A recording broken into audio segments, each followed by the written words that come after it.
Hey everyone, and welcome back to Season 2 Above the Tree Line. I am Lauren Thurston, your host, and I'm here today with my friend and coworker, Miss Candy Coburn. Hello. We are going to shine a spotlight today on an issue that needs to have a spotlight shown on it. Yes. And that is the subject of addiction. Yeah. And I'm not just going to talk about drug addiction. I'm going to talk about all different kinds of addictions, but really what we see, like our public health crisis in the United States right now is really drugs and alcohol addiction.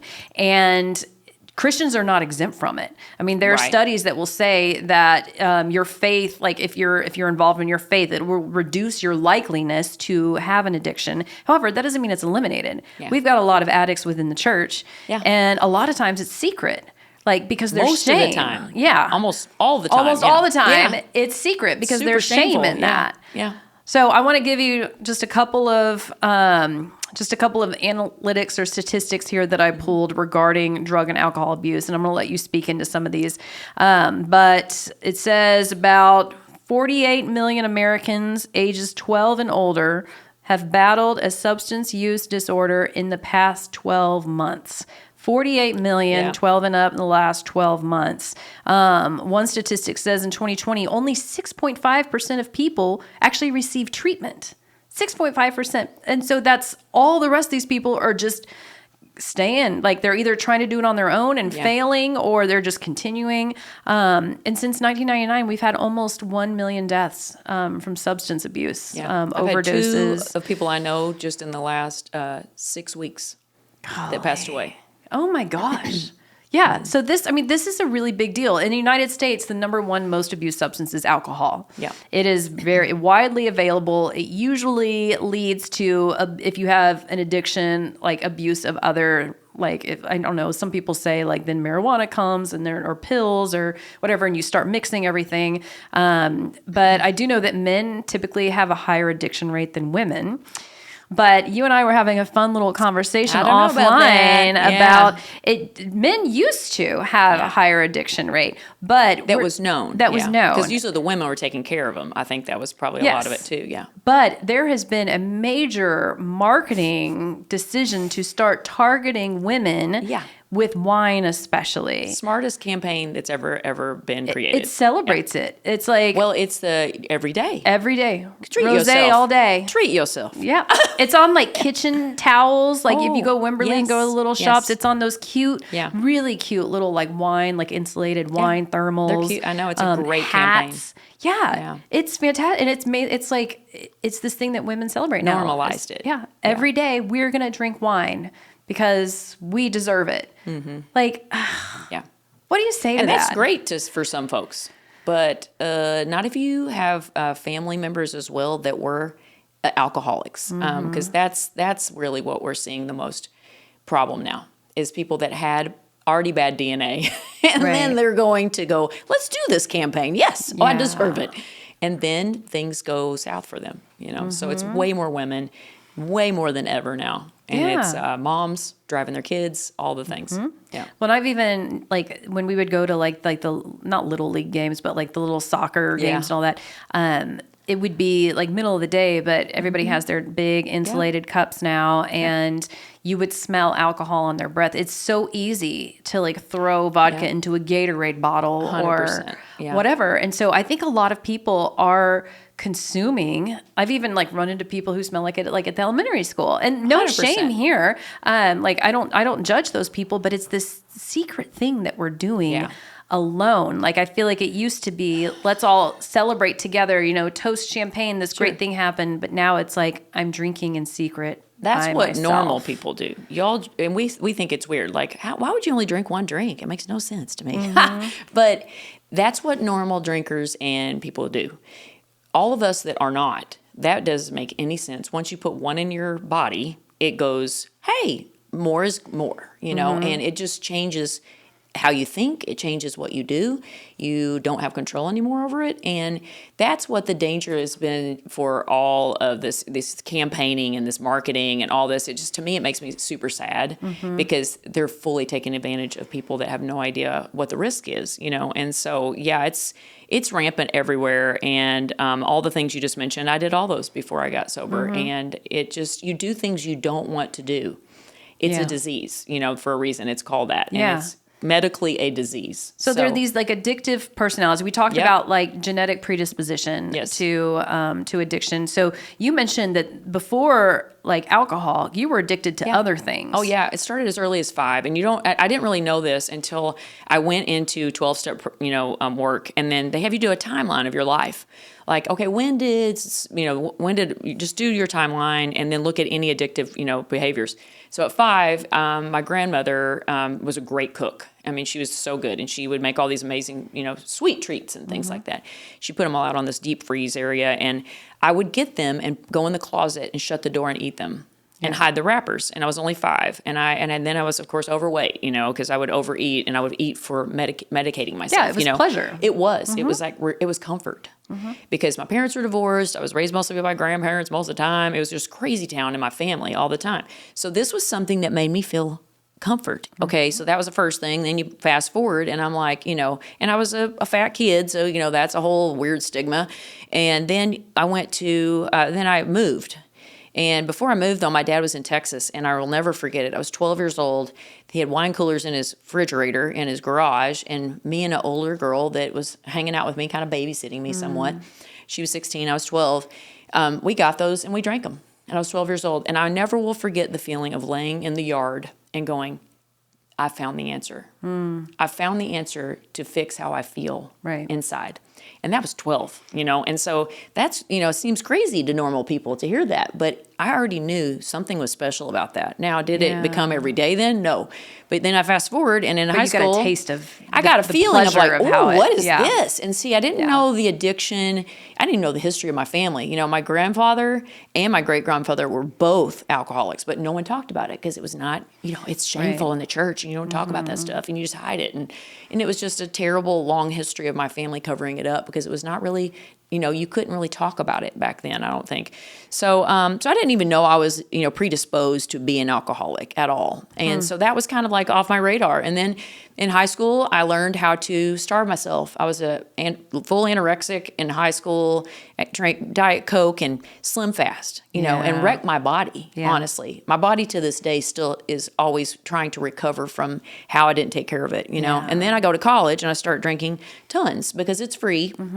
Gain another 30 pounds. Then I'm going to lose it all again. Then went back into working out crazy. And getting back to like an anorexic state. So my body was so wrecked by my behaviors and tendencies of addictive behavior that, when I had a baby finally, my body was in such a mess of even, trying to function when I was pregnant. So each thing was extremism. Like anything I did was like all the way, it's so like. And if you have one of those personalities, identify with that, where it's like, I'm going to go all in. Like if I'm going to do a diet, I'm like, I'm all in. I'm going to do the blood test to make sure my ketones are right. I'm going to be like in the front of the line with every t-shirt on. And it's so crazy how like that was happening my whole life. But the whole situation of like when you don't have people kind of looking over or noticing things or whatever. I think it starts really young and you're going through these things and people aren't really saying something to you or maybe kind of shepherding you. You just keep doing it. And so it kind of went on through my whole life. But the drinking part was really unusual because I remember after I had my first child, we moved, and that's when I thought, this is different. I've never really seen me do this. I did something really out of character when I drank one night. I drank a ton, and I was a new mom. I was postpartum. I was really kind of depressed in this new town, didn't know anyone. Had a kid that had colic for 9 months. I was just really in a low spot, and I will never forget that night. And the next morning going, oh my gosh, I can't believe I said and did that. It was not me. It was not my personality. It was not even something I would do. Right. So that was the first time on my marker, on my little timeline. I was like, oh, I remember that one time. And then what happened is they would just kind of start stringing together more frequently, something that was just not really me, or I drank way more than I normally would. And then I got a little, but people were still doing that. They were still doing it I went to a party college, went to University of Missouri. Everybody drinks every day. It's normal. But then some of them some of us kept going after that. Like we still drink often and drink a lot when we drink. So we kind of never grew out of that. And it was just kind of a lifestyle. And we also ran around with people that did the same. Right. And so I think that you also kind of normalized it. And it makes you feel normal. Like, oh, I'm not as bad as so-and-so, so I must be okay. And so then it would just keep getting kind of a little worse, you know. And then I remember when I was living in the Midwest, and because I was touring and I had, like I said earlier in the last podcast, I had an endorsement by a major alcohol company, you know, for me, my tour. But I was never really drinking a lot on my tour at that time. You know, I was like working, and that was the first priority. I never drank when I worked, ever. That was a non-negotiable. Okay. At the beginning, no way in the world could you talk to me into, I might have a drink after it, but not during it. And so what was interesting is that I would be like, okay, well, maybe I can have one with these folks, you know, beforehand. And that lifestyle's tough because everybody on their nights they're going to a show, that is their big night out. Right. But it is every night for us. So they expect you to have a party with them. Every night. So it kind of became this thing that was a little bit already tough. It's probably why so many people that are on a touring music life have problems with addiction if they have a tendency to that. But anyway, so this happens, you know, whatever. But it was so sneaky because over the timeline, I did not see what was happening. And then you do like on your timeline when you go through recovery stuff, you see like where was the line where I didn't have a choice anymore. And it was when I was separated with my husband, and I was in I was folding clothes in the laundry room with the music on by myself. And I drank a whole bottle of wine. And I was like, I've never done this before. And I even recognized it that day. Like, that's really unusual for me to do this. And then it kept going. And it kept going. And it kept being more. And then it became daily. And it was just like, and then I was hiding it. And then I was, you know, figuring out how to put it places. And I mean, it got so extreme that. And expensive. Oh it's my so gosh. expensive. I have no idea how much money. But, Yeah. but all of that was like, you just get in this space, and there is a space, and there's tons of science behind this. They do not tell anyone because they don't want them to know. There's such major corporations in this company that try to make you never know the dangers of all this thing with your body, you name it. I have friends that quit drinking years ago, and now they're diabetic. Because of the damage they did drinking, because drinking is basically straight sugar, you know. So it's like all these things aren't mentioned, and the damage that it does to your mind.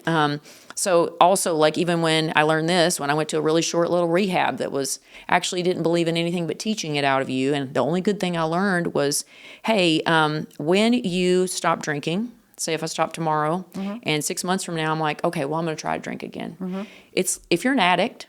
It's like you drank the whole time. The entire time. And you're not picking up again at the beginning. You're picking up like you never stopped. Wow. So wonder why people get out of like rehabs or something else and they're like, oh, okay, I'm feeling really good. You know, there's all the science behind how it all works. Your body tries to go into like this like fight it mode and produce more serotonin to make you feel good for about a month. And then it dumps again. So there's many things that are involved with this. Like, you know, when many people come out and get sober, they do need some extra help with an antidepressant or something after that fact. So there's all these pieces that are scientifically proven about all addiction issues like this, but they're not very well known. You can't Google these things. Right. Why? Because they want them to not be known. Yeah. It's a ton of money. These are a big, like, especially like the tobacco industry, the alcohol industry, and now in a lot of states, the marijuana industry. It is a money-making tool. And it's totally normalized here that you just drink all you want, you do anything you want, and you know, have a party. And so I think that it's really it's just sketchy and subtle how it happens. But when I finally, and I tried different attempts, y'all, I mean, for all kinds of things, like, okay, I won't drink for this many days. I won't do this many days. I mean, it was like every bit of math I could try. I won't drink this kind of drink. I'll do this. I'll do that. I mean, all of us addicts know this. We all try it first because we hope we don't eventually have to be the ones that can't do it at all. Were you able to go, like, if you're like, I'm not going to drink for 3 days, were you able to go 3 days without drinking? Yeah, but I wanted to like shoot someone because you are so like dependent on it. And it actually takes almost a full year for your body and mind to kind of repair itself, not drinking. So if you think about it like, oh, okay, I'm going to do a few months. Well, you might feel a little better, sleep a little better, look a little better, but you're going to go out and go to the races faster, just like you've been drinking or just like you've been doing whatever all the whole time.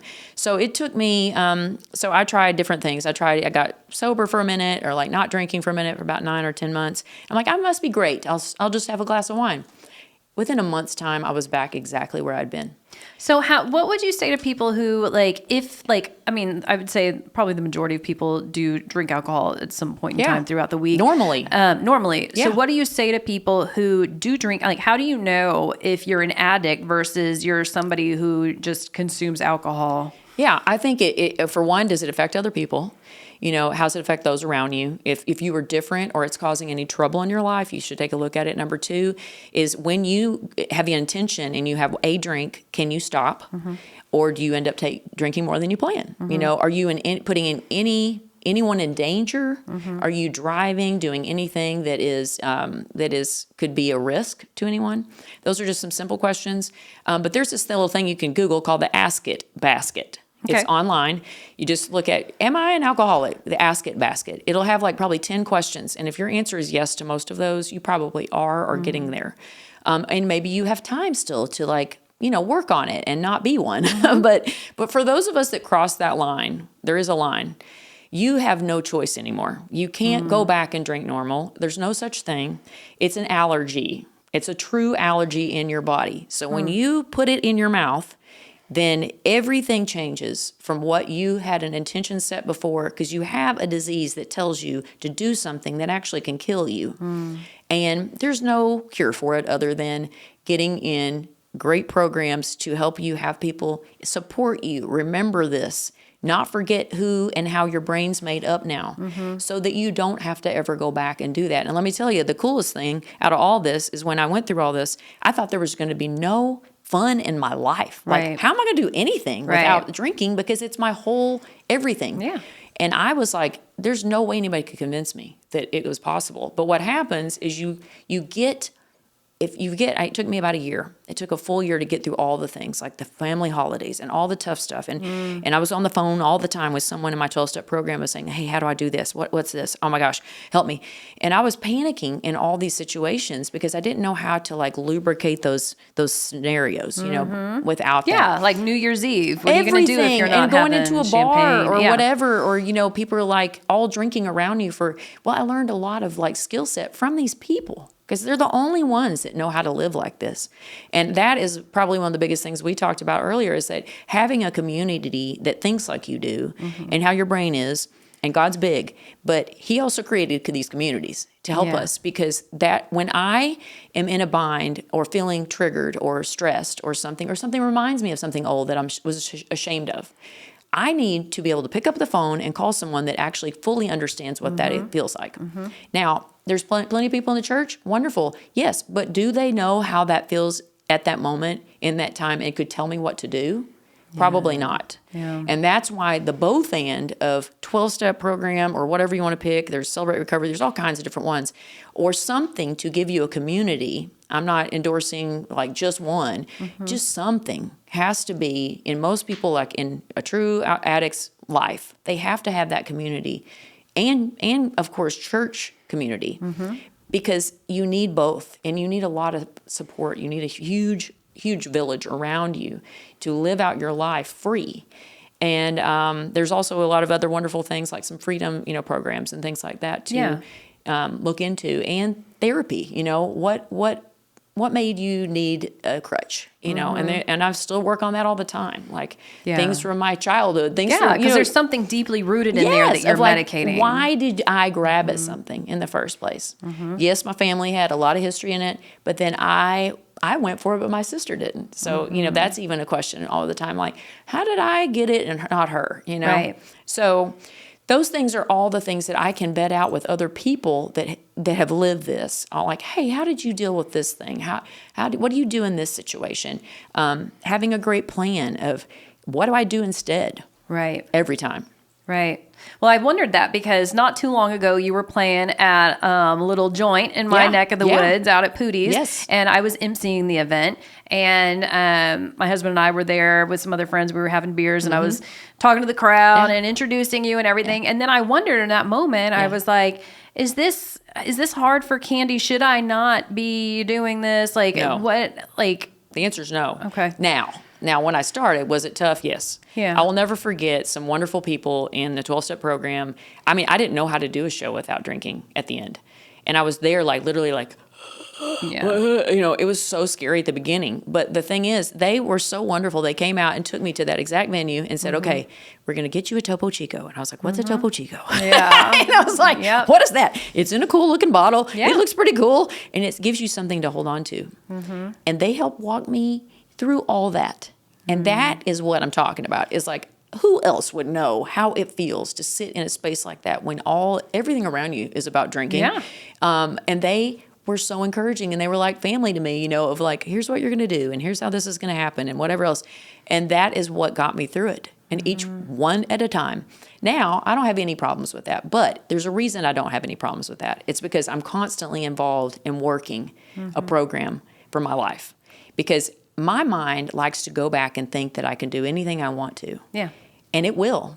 The second because my ego is not my amigo, and it goes crazy on me. And so if I'm not literally being around and in community with people's, you know, that laugh and can tell funny stories, and I'm like, oh, yes, I just thought that the other day, I will forget. I forget so easily that, like, I have a tendency to want to go do things that are not great for me. So that's why I can go into those settings. That's why I can go to family events if they're stressful or whatever you fill in the blank. But those things are all okay for me. Now, do I go into settings all the time that are not a good plan? Certainly not. Or if I get into a situation where I'm starting to feel like, what is feeling here? I get out of there. So I have all this, you know, I call it insurance built up, because I'm constantly, you know, and all this is a God thing. It's not a me thing. Yeah. It's all the Lord's goodness. Yeah. Because I have to have Him as a partner when I wake Right. up every day. Because you don't have enough strength on your I don't own have to anything. overcome it. I got Yeah. nothing. Zero. I'm minus 10 every day if I don't start with the Lord and go, hey, I need you all day, every day. I'm anointing myself. Like, let's do this today. And even if I don't do that, I feel it. So it is a daily, and we call it a daily reprieve in our program. We only have a daily reprieve based on the how our spiritual condition is.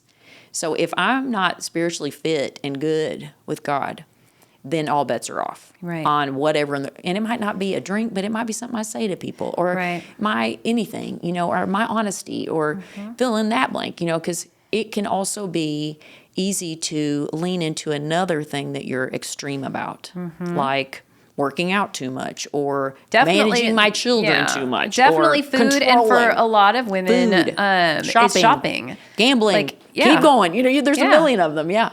I mean, that's like, if like I'll have friends be like, I'm having such a bad day, I'm gonna get on Amazon, buy something, make myself happy. And I'm like, I identify with that, because you get excited. It's like, this is gonna be here in 48 hours, and this new thing, and that's gonna make me feel better. But and at isn't the end that of the nuts day, how the world has even gave us Amazon to do that? Like, it's just such a lie, you know? And but it only comes from up above every time. That's the only thing that fills the hole. And I always think it's funny how they say, like, you know, like you'll go liquor, wine, and spirits or something. When you go there, I'm like, that's because it's the perfect counterfeit that the enemy made. He made, and it's even called spirits, right? Funny stuff. But Holy Spirit's it. So we use all these counterfeits to try to fill it, but it doesn't fit. And that is going to always leave people, you know, disappointed. And so still at the end of the day, you know, there is hope in every addiction. I fully believe that with the Lord. There's always hope. And what I would like to say in this time is, like, also for families that have addicts in their family, there are great support groups for you too, all those kind of folks, because you need help too in that setting, not just the addict. It's a family disease. And if their mode of operation has to change as well for the family and then to understand how our crazy brains work, because we don't think the same, and it's not the same. We can't just not do it. And I was thinking the other day, someone said, hey, I have this food addiction. They're explaining it to me, and it was so encouraging to learn it, because I don't think that way about food now really at all, about like, I want to eat that whole cake.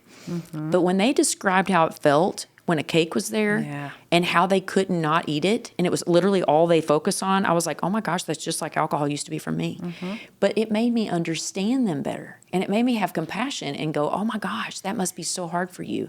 Like, the last thing you want to do is go to a buffet, right? So, like, there's things that when we understand how it looks from their eyes, that really helps our hearts on encouraging. And but I don't think that there's a fine line.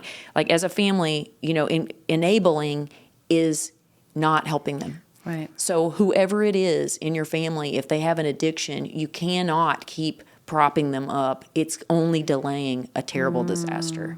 So I hope that's helpful for some people out there on either side. And, you can't do it alone. And the last thing would be like my buddy said this, discipleship does include addiction in the church as well. So we, it has to be normalized that it's okay to come in and say, hey, y'all, I'm drinking every day. I'm doing this drug. Because they definitely will not be alone. Right. And you're not going to be alone, and you're going to be supported, and we're going to get you help because many churches have their own recovery programs, but some don't. But, farm it out, whatever it takes. But getting help for them that they know that they can have ongoing aftercare, because it's great. We pray, and we're going to keep praying, and we're going to always be praying. But aftercare in addiction is paramount for them to stay sober and to stay sane, and not just act like it's fine or like white knuckle it and not use the vice of whatever it is, and then feel crazy, because you do if you don't have something to realize how you can manage those feelings when they come. Absolutely. Yeah. Wow. Well, thank you for being so humble to share your experience. Like this, I think this is rampant in our society. I'm always going too long, sorry. No, but it's something that, regardless of what your thing is that you're addicted to, it's something that I feel like everybody can relate to, regardless of what your vice is. We all got something. Yeah, we all got something. Yeah. So I kind of wish, I think secret sin is the most dangerous. So I'm like put it out in the open. Like, I want everybody to know what I'm doing, what my sin is, because I'm like, call me out. Well, and guess what? It lets other people be vulnerable and say, me too. Yeah. Can you help me? Yeah. Because if we act like we got it all together, which is kind of known for the church people, then that's the last place they're going to come up and be like, hey, y'all, I'm struggling with this thing and it's nasty, Yeah. So cool. I love that you're covering it. Thank you. And I hope it's encouraging to people. No, it's really cool to hear your perspective. So thank you, Candy. And thank you guys. Thank you for sending in questions about addiction. As soon as I received the submission, I knew that Candy Coburn was going to be the perfect person to speak into this issue. So if you guys have other questions about addiction, please send them in at acfellowship.org/podcast. If you want us to go deeper on any of these subjects. And thanks again for just sending it in. Thanks for the honest conversation, Candy. And we will see you guys on an episode next week.